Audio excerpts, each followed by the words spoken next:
And ako, confident po ako in my capacity as Justice Chair, napakahuhusay po ng taga-Justice Committee. They really have the correct, accurate appreciation of the case, including the evidence in support of the different articles of impeachment, which now are 4 only, no? Confidential fund, unexplained wealth, bribery, threat. That's how we consolidated the different grounds of impeachment, no?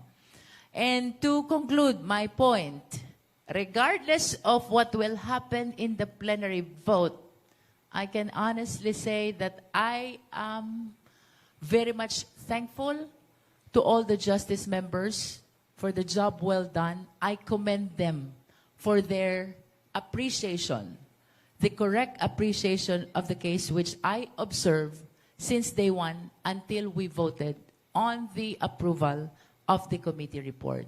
As a political exercise, of course, we anticipate that there will be members of the House who are against the findings of the Justice Committee. So they will be making manifestations, they will be raising questions perhaps on constitutionality and the manner of appreciation of evidence. We anticipate all this. And I think that's part of due process, so that there will be thorough deliberation before the voting on the approval of the committee report. Ma'am, gaano magiging lenient at maunawain yung liderato ng Kamara sakaling yung target natin na numero ay hindi ma-achieve? Magre-resulta ba ito dun sa posibleng rigudon sa membership at leadership ng mga major committees? Even speakership for that matter. I cannot speak for the leadership, no?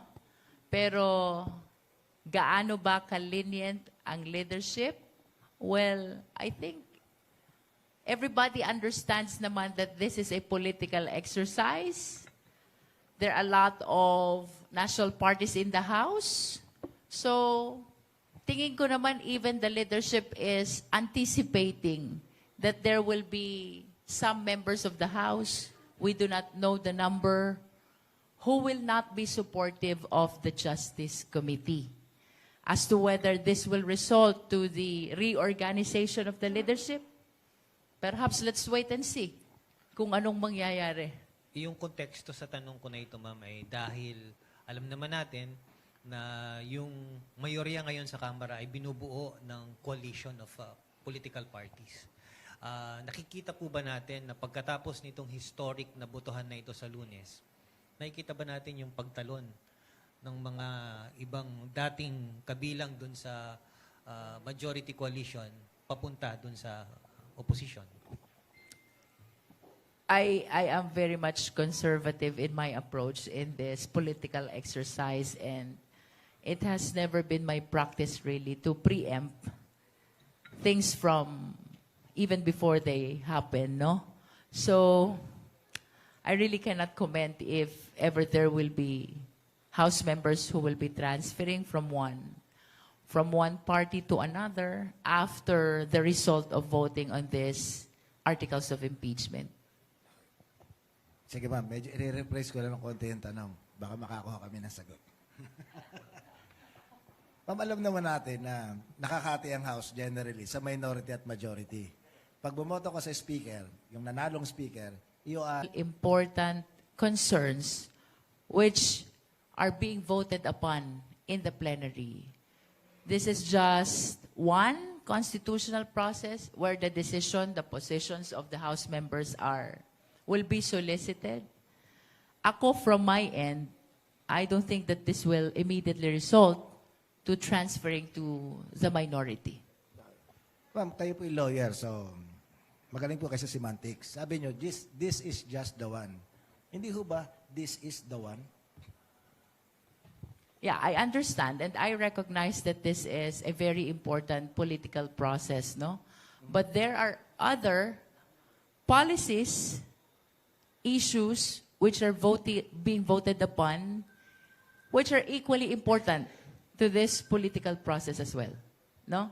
So, tingin ko naman, hindi naman ito lang yung magiging consideration ng leadership in deciding with respect to the perceived reorganization, should I say, after this political exercise. Ma'am, since you will defend the articles of impeachment, tama ba na ang kasunod kong inference, kayo ang magiging lead ng prosecution team? That's another matter which I cannot preempt, no? Well, of course, I acknowledge na back in 19th Congress, tayo po ay bahagi ng prosecution panel. But this is a different situation already. We do not know whether we will be elected. And let me make it clear to the viewing public, ang pagiging taga-usig po, being one of the prosecutors, we do not volunteer. We will be elected by the plenary. So first and foremost, I don't know if we will be elected to join the prosecution panel, no? And as to whether we will be considered to lead, I cannot preempt that as well. Pero meron ng names na nagka-crop up sa prosecution panel? Since I presided the Justice Committee, I took the initiative of volunteering names of justice members who have correct appreciation of the case.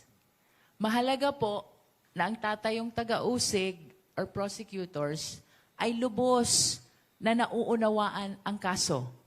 And, Tsaka dapat lawyers.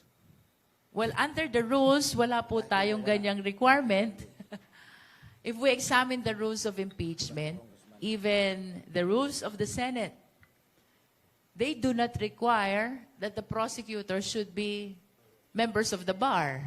No, wala pong ganyang requirement. Even the judges. Yes, and we've seen that in the past impeachment processes, no?